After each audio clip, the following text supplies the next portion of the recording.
कोल्हटकर महाविद्यालयात आयोजित soft skill कार्यशाळेचा समारोप। जळगाव जामोद शहरातील श्रीपाद कृष्ण कोल्हटकर महाविद्यालयामध्ये आयोजित सॉफ्ट स्किल कार्यशाळेचा समारोप दिनांक 9 डिसेंबर रोजी पार पडला। या कार्यशाळेच्या समारोपीय कार्यक्रमाला प्रमुख मार्गदर्शक म्हणून जळगाव शिक्षण मंडळाचे सहसचिव मिलिंद जोशी उपस्थित होते। त्याबरोबर व्यासपीठावर soft skill trainer doctor Harshali Patil, प्राध्यापक डॉक्टर निलेश निंबाळकर, प्राध्यापक विनोद बावस्कर, प्राध्यापिका सौ नीलिमा भोपळे यांची उपस्थिती होती।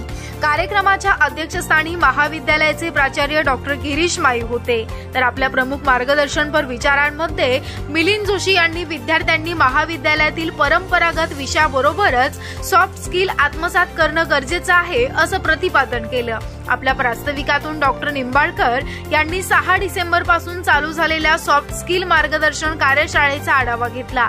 तर सहभागी विद्यार्थ्यांचे प्रतिनिधी म्हणून कुमारी कीर्ती दाभाडे यांनी आपले विचार मांडले। अध्यक्षीय भाषणानं कार्यशाळेची सांगता झाली।